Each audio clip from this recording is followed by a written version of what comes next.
Hi, this is Kalika, and I'm here to show you how to make a photo-based social media video in Premiere Pro 2025. This is our editing workspace. I'm going to go to Window, Workspaces, Reset to Saved. Now, I find it very useful to have my audio meters expanded so I can really see the audio levels clearly. This is very small considering how important audio can be to your film. So I'm going to grab this from the top. Doesn't look like there's a little top toolbar or whatever, but you can grab it and you can just move it over like so and release, and there you go. And now we have our audio levels and we can see very clearly what those are.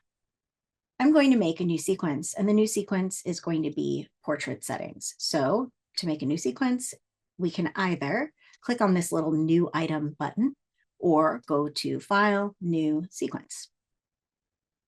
Under the new sequence settings, I'm going to choose Social Media Portrait 9:16. Now, the way that my screen is configured, you can't actually see the area where you put in the name of the sequence, which is unfortunate. So I'm just going to hit return. And then down here in the project window, I can rename. So I'll rename this Camp Mograph. Same exact naming as what I have for my project. All right.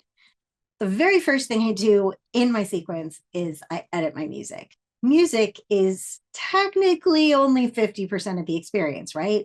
But we've all watched videos where the audio was so bad that it was 100% of a bad experience. And we just either walked out of the theater or we swiped away and moved on to something else. We don't want our audience doing that. So we're going to deal with the music first rather than as an afterthought. So I've downloaded some music inside our music working right here. Okay, so here's music, and I'm going to grab my music, and that's going to go right into my timeline. And if I play it back, you're going to see it in the audio meters, how loud it is. Now, our goal is that we want it to be bouncing around the -9 decibel mark. We don't want it to go above that, otherwise it's going to clip and make it really painful for our listeners. We want it to just be bouncing right around that -9 mark. I typically try to have it max out at -9. So when I play back this audio, I can immediately see that it is way too loud. Take a look. We were supposed to be bouncing around -9, but we're bouncing closer to -6. Let's go later in the timeline. I'm just going to expand this so I can see it a little bit more clearly by moving my timeline zoom bars. Here we go. Oh my gosh, that's so loud. So if I grab this volume slider, I can pull that down. Now you might not see the volume slider. If you're missing it, click on the little sprocket, go to show audio keyframes. That's what they call that thing. Alternatively, if you don't feel comfortable doing that or you're not getting the control you want from it, you can turn off your audio keyframes, double click the clip, go to effect controls and adjust your levels there. Now, typically, I find that I have to drop my levels quite a bit, sometimes as much as -20 decibels. So a quick side note about measuring audio. Audio is measured in decibels, and decibels are measured on a scale that ends at 0. 0 is super loud. So we want to be below 0. We want to be around -9 in order for our audio not to clip, but also not to be too quiet. So here we are with our volume, and we want the level to be lower. So let's try around -15. So you can just click that and type -15 and enter. Now we're too quiet, -8. That's pretty good. There's a lot of filler at the beginning, so it takes a little while for the music to get intense enough for the edit to happen. Let's try just removing the intro and see if that doesn't fit a little bit better. So C for the cut tool, or I can just click that guy, clicking over here, and then you can do Shift Delete to delete the clip and close the gap. I think it just needs to start here. If you're not able to get in close enough, one little trick that I've learned is you can go to sequence settings and change your time base instead of 30 to 60. And then you'll get just a little bit more play in here and you can just cut it right there. I think that's a nice spot for it to start. If you click on it, Shift, Delete, it gets rid of both.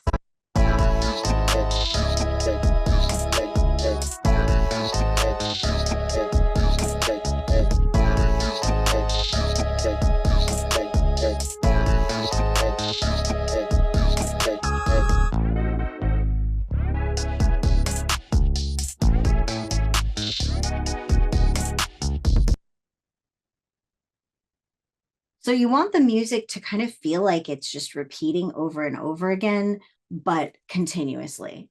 One of the best things about making these social videos is sort of tricking the audience into believing that the video is over when it's really not, and it just keeps going. So let's just shorten this up.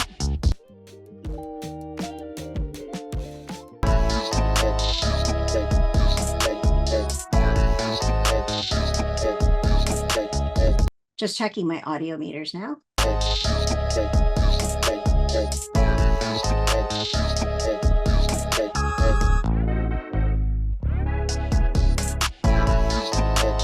Okay, I think that works. So I'm pretty happy with that. Let me switch back to the editing workspace. And it remembered that my audio monitor was on the side. So that's pretty cool. Let me just change my sequence setting back to 30. And we're going to put in our images next. So to import, you can either do the file import thing, or you can just double click in your project window, and then you can go to our camp. Here's my assets. Here's my images. Oh yeah, hit import, and there we go. There were a couple pictures that did not come in, but I have enough. We should be fine. Now, one of my favorite things to do when I'm putting together any sort of edit in Premiere Pro is to just get a top-down view of everything I've got. And the freeform view is a great way to do that. So if you click over here on the freeform view, you can adjust the zoom. And if you hover your mouse here, you can hit the tilde key or the squiggle on your keyboard. It's right below the escape. There you go. And I can sort my pictures based on what I want to show up when. So I like this one, so I'm going to put it here. This one's nice. Maybe that will go next, but it's very similar to this one, so maybe I won't use it. I like this one because if I zoom in, you can see that it has a little cocktail in the front, and that's kind of nice. These little toys are cute. Maybe not this one, but I'll put it in the maybe pile. So I have my yes, maybe, and no. This is a maybe.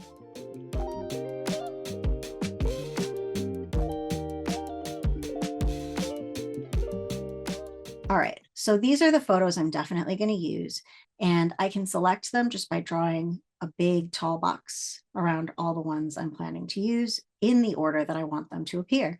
Now, if I already arranged them in the order that I want, then that makes it a lot easier, right? But if they are out of order, for example, if I want to like cut away to something different in between, I could do these and then command click or control click on a PC to get another one, and then hold shift and get the rest of these guys. I'm going to click over here on the button that says automate to sequence. Down at the bottom of the screen, you'll see it says using the current selection, perform automate to sequence. Don't mind if I do. Click on that. It says ordering, selection order. I want it to be ordered sequentially. Overwrite, edit. Yeah, overwrite just means that any audio or any material that's there, it's just going to put it right on top. Clip overlap. This is like if you wanted to have any sort of crossfade. Yeah, probably a good idea. So clip overlap, I set it to 15 frames. Frames per still, I set it to 75. Default video transition, usually your crossfade, and I'm going to hit OK. And when I go back to my regular timeline, which I can do just by hitting that tilde key again, I can see that this lined up pretty darn well.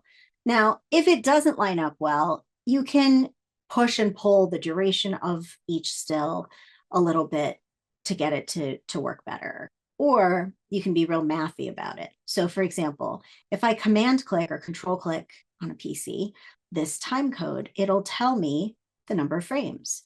And it'll also update right here. So here it says we have 536 frames. When I double click this image, it says that it's 67 frames long, and it's 67 frames long, I think, because it has a 7-frame, like it has a 15-frame transition in between. So if I double click this transition, it says it's 15 frames. So basically what we're looking at is that I had told Premiere that I wanted each of these things to last 75 frames, but I wanted it to use the default transition at the default transition timing in between those frames. So what is my default transition timing? Well, if you go to Premiere Pro settings and on a PC, you'll find this under the edit menu, preferences, and you go to timeline, what you will find is video transition default duration. And I have mine currently set to 0.5 seconds.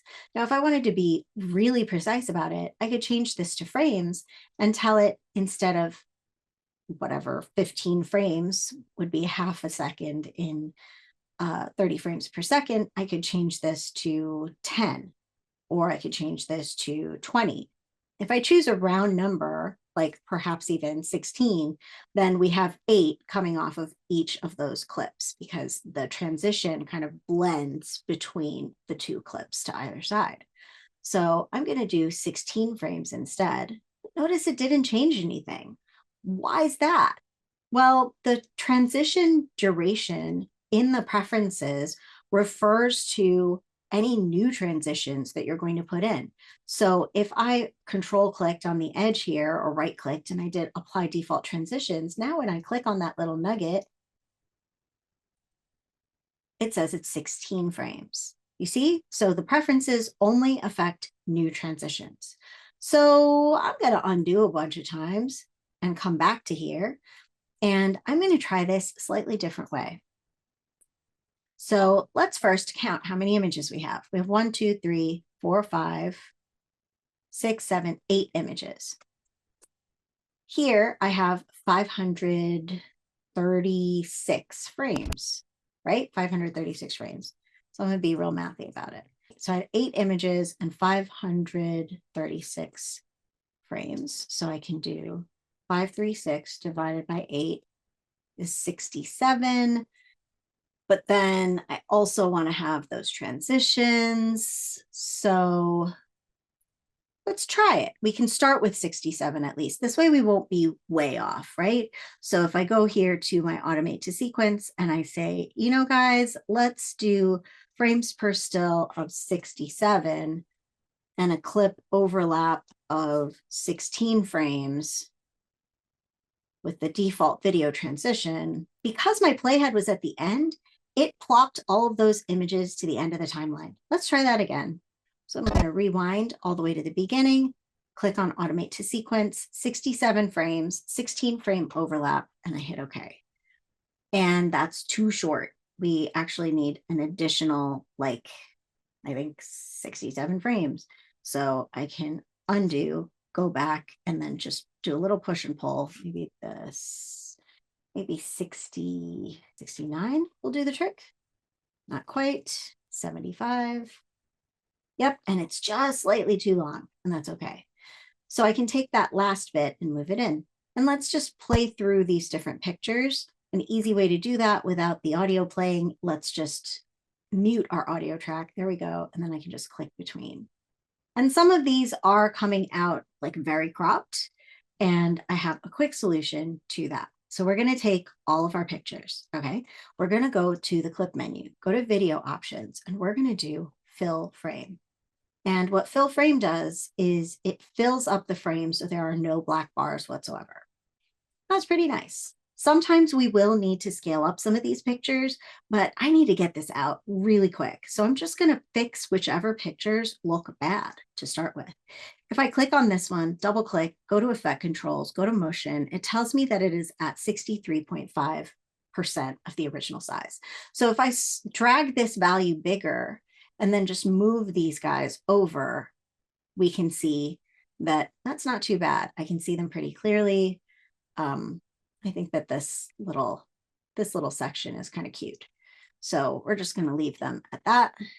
We can go larger. We can go as large as 150% without losing a lot of resolution, but then we don't see as many of these toys. So let's just do these guys. They're cute. And moving on to the next one. So this one is at the outer bounds. I can make it slightly larger. And then if I want to move this, I need to make sure that my toggle direct manipulation is turned on, or click on the word motion, and then you can move your image around inside of this area. And then here we have the building, and here we have these people all taking picture of the same thing. I can hold the, drag these little controllies over, just make this slightly bigger so it cuts out some of the extra stuff. This one's fine. This one, we could probably scale it up a little bit, but I want to scale it from the bottom. So to change where this image rotates, scales, or repositions from, you can move this anchor point. So with the selection tool, if I come over here to that anchor point or pivot, if I double click it, it allows me to move it. And then I can click on the word position and just reposition that. And I can increase the scale and see how it's scaling from their feet now. That looks so much better. Okay, so that's pretty good. And then this is our favorite creature, Zazu the cat. And maybe we want that to just be like so. Yeah, we could have it animate across, but we'll do that in a minute. Now, supposing we don't like a picture, we're not a big fan of this one, so I'm going to swap it out for something else. The way you would do that is you would come over here, locate the picture you want to swap it out for. Maybe I want to swap it out for these drawings, and then hold the Option key and drag it right over on top, and it replaces it. Okay. Now, supposing you wanted to build in a camera move throughout the whole entire thing. That's probably the easiest thing to do, rather than going through and adding individual camera moves. Now, if you have time to do individual camera moves, more power to you. It's going to look great. But if all you have time for is to get this out the door in like 2 hours and you only have time to do a global camera move, that's okay. So to do that, select with your selection tool, get all of your pictures, right click, and you're going to go to Nest. And we're going to call this Nest Pics. Hit OK, and that basically puts everything into a group. I can click on this group, turn on position and scale, go to the end, that very last frame, and just increase the scale a little bit. Not a lot, but just enough so that we have some subtle movement throughout the entire video. When people are watching social media, if the image pauses, we assume that the video is buffering. That's not great. So we want to make sure that it's always moving. The image is always moving throughout, and adding just a really subtle scale is a nice way to do that. Now, supposing you wanted to add individual movements to these photos, that can be done as well. Just double click on the Nest Pics in order to get inside your particular nest there. And then here's what I'm going to do. Zazu the cat did not get enough love. Like, we don't even get to see her. So I'm just going to click on this image and make sure that it's selected in my effect controls. Turn on position and scale stopwatches at any point where I can see this image, and just make sure that it is where I want it to be. So I want to be able to see the cat real clearly right there. Maybe make it slightly bigger. There we go. Oh, that's cute. And then I'm going to move it forward to a frame where I can actually see it at the end. And the way I do that, typically I go down arrow, left arrow. Oh my gosh, there we are. And then I drag it over. As I drag it, if I hold the shift key down, it's going to lock it to the horizontal. And now I have that, and I can click in this little dip to add a keyframe for scale as well. Now I know I didn't change the scale. Why would I add a keyframe there? Well, supposing down the line, I decided to change this first keyframe, at least then the last position still looks good. So I click the little dip. I'm going to grab this guy, take these 2 keyframes, and just drag them earlier. This way, the camera movement lasts throughout the camera move. So here we go. Okay, and maybe I want that to be just a touch slower, so it starts and ends a little slower, you can always right click and choose ease out at the beginning and select these end ones, right click and choose ease in at the end. So now we'll have a little bit slower movement right here. All right. And then we could have maybe a little bit of movement on this picture if we wanted to, and so on.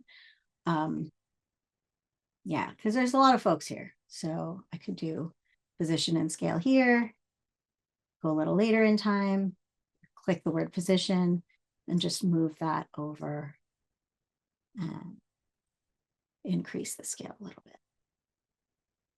Trying not to cut people off here. And the cool thing about this is that any additional movements that you put into your photos are going to be there inside the nest. So you're going to have 2 levels of movement now. So this is panning across and zooming. This is zooming. Everything else is zooming. And you can always increase that zoom if it's not enough for you. So here's how you would do that. Make sure that your playhead is on the very last keyframe, and then just increase your zoom amount by dragging the slider. Now, it's really important that your playhead is on that last keyframe. Otherwise, it's going to create additional movement that you don't intend. So here we have our position and scale at the beginning. I'm just going to click this little dip to get a position keyframe at the end. And I can just move this slightly over so that we can see the rest of that text. And we're done. This time I'm going to automate to sequence, but use the music to drive the edit. So I'm just copying this music over into a new timeline, and I'm going to mark up where the phrases of the music fall. And I'm going to do that on the sequence, not on the clip itself.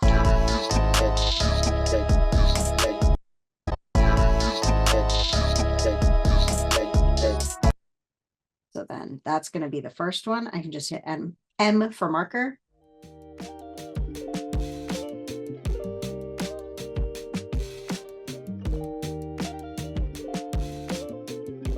Okay, so I think that's pretty good. And let me put those photos right in there. So let's just bring in our photos. Automate to sequence, selection order, placement at unnumbered markers. This is important. And it's going to just set up whatever's going to work for it. So frames per still, I like to keep this kind of low so that it doesn't overlap. There we go. And then I can just expand each of these to last longer.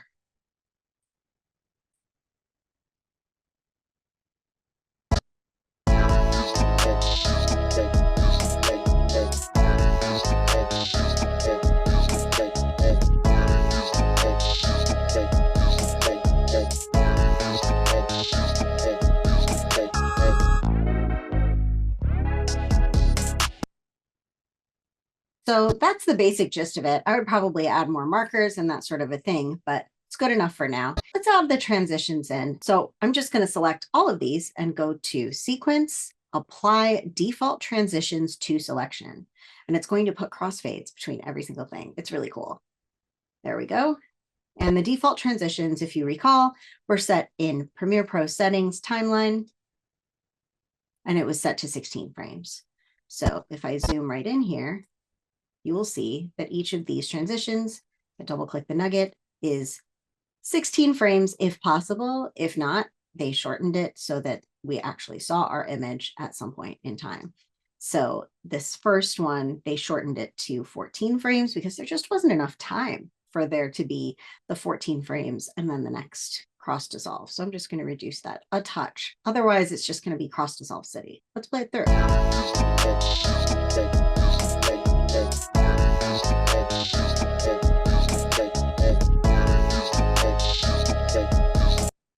So that looks pretty good.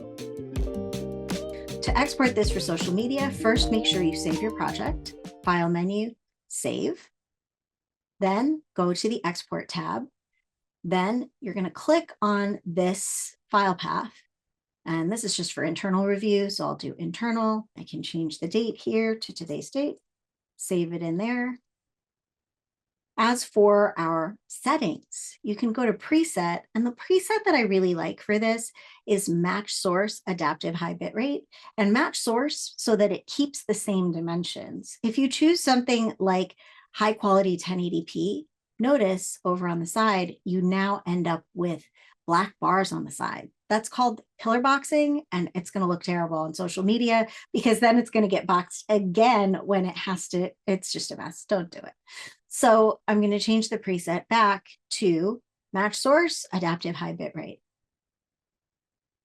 And then just click the little export button and you're done. Thanks for watching this video. If you liked it, please like and subscribe, and check out our other tutorials on design, animation, and video editing. See you soon.